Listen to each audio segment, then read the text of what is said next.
poste bu président bu assemblée nationale ñu daal di yegg si ba tey si 15e législature bi du côté de la régie bi nga xam ni itam dina tijji niki li nga xam ne que moo di tey jii sous le régime de rupture avec une majorité écrasante bu Pastef toll na si 130 députés nouveau député yi nga xam ne itam fan nañ leen dina daal di commencer seen installation nag tey jii alors Arfan waaye itam li si Sénégal di gën a xaar.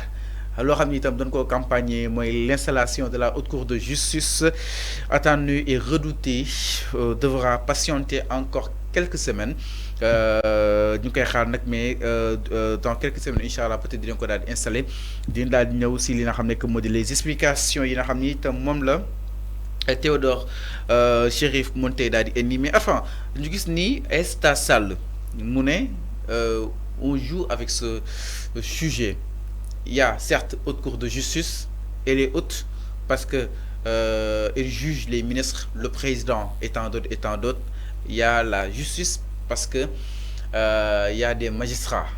Alors, yoo xam ni itam dañoo prêter serment jàpp ne ñi ngi fooy ak lu dangereux si wàllu bu nu mel jëmale si haute cour de justice. Alors Aïssata Sall en tant que spécialiste àdduna si daal di jëmale mais dafa dànkaafu ña nga xam ni itam moo di nouveau régime bi nga xam ni itam jàpp ne dañoo politiquer quoi qu'on puisse dire wàllu wu nu mel avant ban jàng si def par rapport ak la sortie de Aïssata Sall bi nga xam ni itam mi ngi mettre en garde le nouveau régime et ses menaces peut-être. Oui, Aïssata Tall Sall, c'est vrai que elle a été une avocate brillante, hein? Donc ci jamonoom elle a défendu des dossiers donc te ñu fekkee ko ñu gis ko.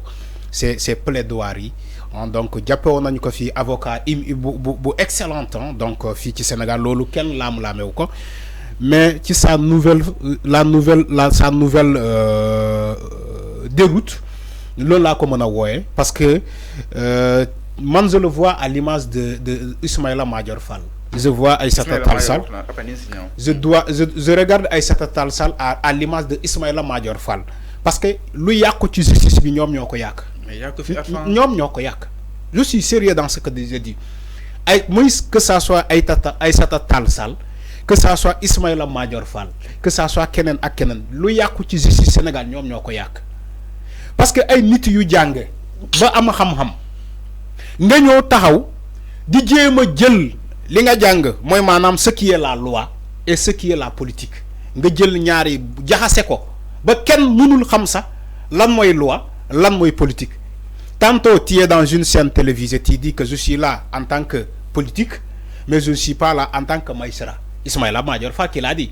Aïssata Tall Sall quand il te parle aujourd'hui du principe du non-droit mais moom et la rétroactivité justement. foofu laa bëgg a ñëw.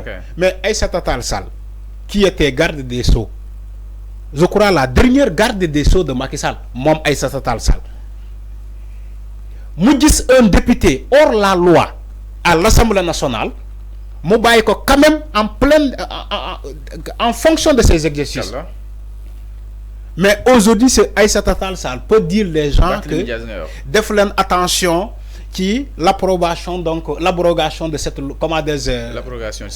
l'abrogation de cette loi d'amnistie moom Aïssata Tall Sall tey moom mooy wax nit ñi ni que ñoom Ousmane Sonko ñoom Bassirou Diomaye Faye def leen attention ci loi bi ngeen bëgg a abroger ni que mën na dugg ci le principe du non-droit parce que boo leen ko abroger ba pare lan la ñuy def ci le principe de la rétroactivité de cette loi là.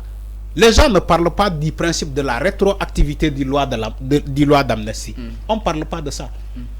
Mais c'est quoi le principe de la rétroactivité? Loolu laa bëgg nga comprendre ko. Une loi sévère. Quand il y a une loi qui a été nommée tout récemment pour contredire cette loi sévère là on ne peut pas parler de la rétroactivité de cette loi là. Okay. Mais une loi douce peut être rétroactivée. Donc aujourd'hui les gens par rapport à l'abrogation de la loi d'amnistie c'est-à-dire que ils parlent pas de l'abrogation de la rétroactivité de cette loi là. Il dit tout simplement que la loi d'amnistie doit être abrogée. C'est-à-dire que doit être retirée donc des textes. La loi doit être retirée des textes. War nañu ko génné ci ñun suñu législation. Pour la simple et l'unique raison, cette loi lu ñu causé ci jëye mo gën ci lu ñu défar. Parce que mom mu ngi interroger les faits. De quoi elle a peur? De quoi elle a peur? Ah bon? Oui, de quoi elle a peur? Bay inciter tay. Mais Japon, c'est son rôle. Non, elle n'est pas dans son rôle. Elle est dans la manipulation. Elle est dans la manipulation. Moi, je vois Aïssata Tall Sall à l'image de Ismaïla Madior Fall, les tailleurs de la Constitution. Ismaïla Madior Fall, il l'a dit même. Il est le tailleur de la Constitution du Sénégal. Aïssata Tall Sall, c'est la même chose.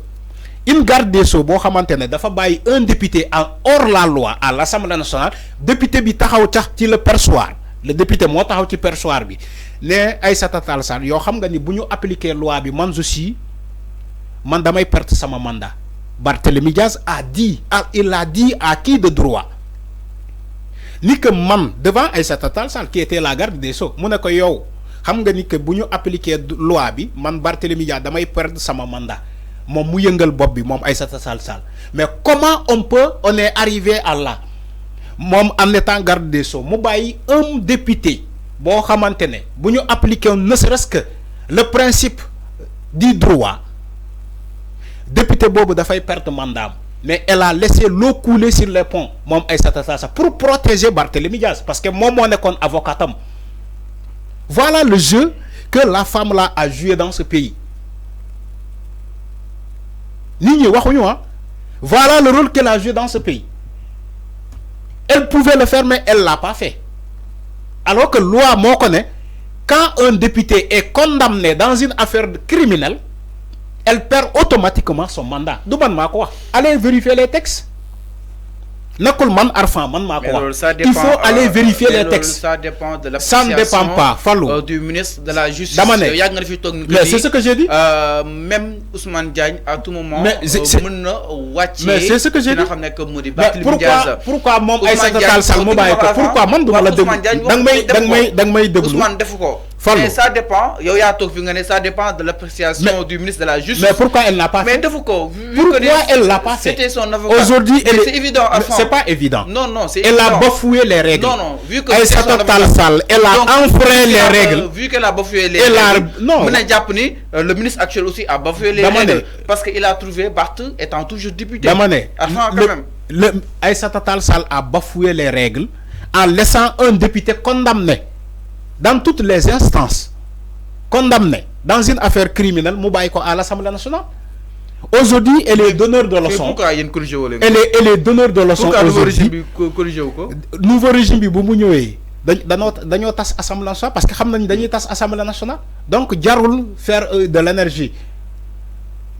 C'est ça. Donc Aïssata Tall Sall, man je te parle Aïssata.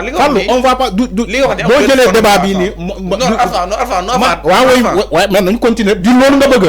Donc même pas mais dañuy waxtaan. Alors donc je dis que ce Aïssata Tall Sall là ne peut pas donner des leçons dans ce pays. Lu yàq ci justice Aïssata Tall Sall bokk na ci ñu ko yàq. Pourquoi elle défend la loi d'amnistie? Parce que moi, je porté à l'Assemblée nationale. Comment c'est passé? Parce que, il ne faut pas parler avec une tête vide. Moi, je te parle avec des connaissances. Non, je Aïssata Tall Sall, si défendre la loi d'amnistie, parce que moi, je porté le combat devant l'Assemblée nationale. Le ministre de la Justice, c'était évident. Donc, moi, aujourd'hui, cette loi-là doit être retirée. C'est une demande sociale. C'est le peuple qui exige même le retrait de cette loi-là. C'est le peuple qui demande le retrait de cette loi-là. C'est pas Aïssata Tall Sall qui régler dara dans cette justice-là, qui est aujourd'hui député et donneur de leçons. Tu ne peux pas être ministre garde des Sceaux, mouno régler dara. Ne vouloir régler dara en étant un simple député. Mouno kodef. L'histoire t'a donné même l'occasion de rectifier le tir, tu ne l'as pas fait. Pourquoi j'ai dit l'histoire lui a donné l'occasion de rectifier? Cette histoire-là qui lui a donné raison en étant garde des Sceaux, Aïssata Tall Sall. Nous avons dit rectifier le tir. Elle a préféré inviter aux gens ay voter loi d'amnistie, voter xawma pour effacer des crimes, en sachant que le Sénégal a ratifié la convention sur le statut de Rome. Le Sénégal a ratifié la convention sur le statut de Rome. Mais la convention sur le statut de Rome, qu'est-ce qu'il a dit de la loi d'amnistie? Cette convention ne reconnaît pas une loi d'amnistie. Est-ce que le statut de Rome reconnaît aujourd'hui une loi d'amnistie? Donc la loi d'amnistie, elle est locale. Elle est locale au Sénégal. Aujourd'hui, la Cour pénale internationale ne reconnaît pas la loi d'amnistie. Je ne suis pas dans des débats de bas étage. Moi, je parle aux Sénégalais qui me suivent. La convention du statut de Rome ne reconnaît pas la loi d'amnistie. Ça y est dans les textes et le Sénégal l'a ratifié. La Cour pénale internationale ne reconnaît pas une loi d'amnistie.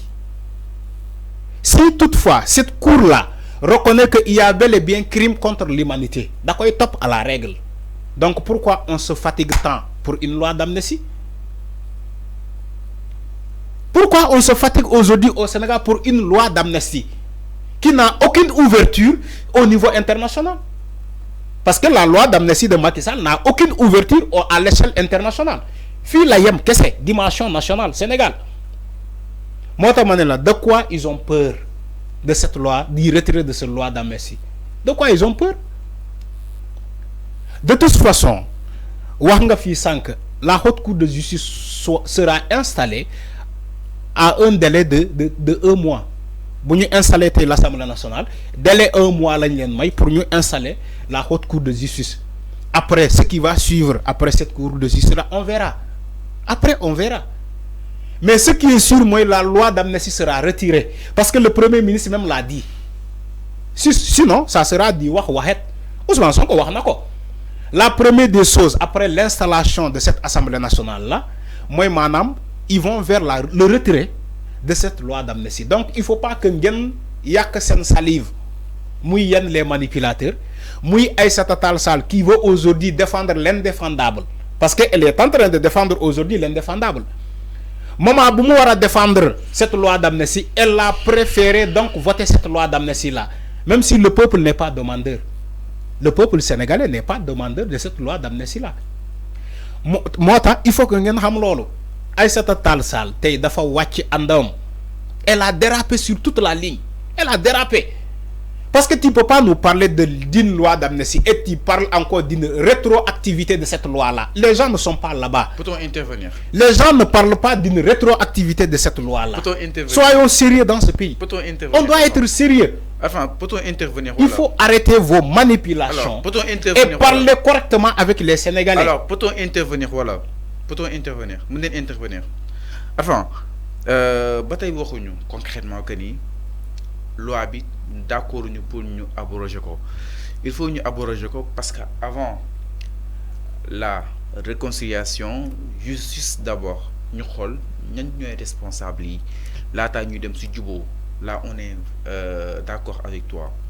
Mais li nga wax que ni Aïssata Sall ci jamono yi bam nekké ministre dafa bafouer ay loi yi nga xamni itam mom lañ ko prescrire lon ci kaw Barthélémy Dias mané la ba ngay ñëwé lutax rectifier won lu nu mel ngeen bay lolou du continuer nga tok fi say biir wax que ni def na 3 mois que ni ministre bi tay su ko sobone Barth du nek li nga xamné que modi justement peut-être député jamono liste yi ak aussi probable rejet bu conseil constitutionnel sur li nga xamné que modi sam sa kaddu et tant d'autres donc ministre bi dafa choix pour juger ko yow japp nga ni l'Assemblée nationale sera dissoute et que ñom xamone nek mais lolou du raison yoon da nga koy lijjanti même soo xam ne sax su ba ngeen dissoute Assemblée nationale tey ci benn cas su tegoo da nga koy lijjanti exactement moo tax ma ne la Arfan loolu mënuñu ko jàpp si xel donc sooy analyser ñëwal si ñaari côté yëpp alors loolu c'est clair donc la sortie Aïssata Sall suite à cadre yi nga xam ni itam yëkki na ko encore une fois peut-être elle a peur comme ñu ko ñenn jàppee mais peut-être aussi